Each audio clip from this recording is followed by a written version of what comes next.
So this x, 6, 3, 4, x. We're trying to solve for x. This angle will be corresponding to this, so this is congruent.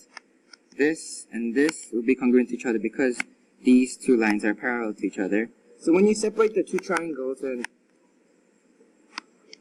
when you separate the triangles, you become like 4,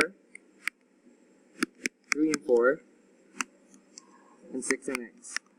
So using the proportional method, you get 3 over 4, 4 over 3. 3 over 4 3 over 4 plus 6 over x. So as you can see in the top, You you get this. you multiply by 2 to get 6. You do the same at the bottom. 4 times 2. 8 plus 6 over x. X equals 8. So this is a similar question. So this is the second example. These two lines are parallel, which means this angle and this angle will be congruent to each other. And this angle will also be congruent to each other. It's the same thing all over again. You're using proportional method. So this top triangle is similar to the largest triangle. So just draw it separately. 4, 5.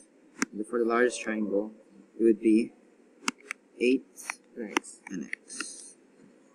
So proportions. Be 4 over x, or 5.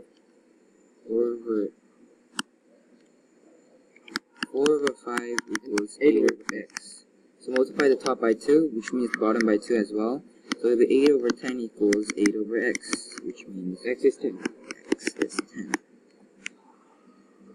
Thank you for watching. This was June Brian, and Lion watching us.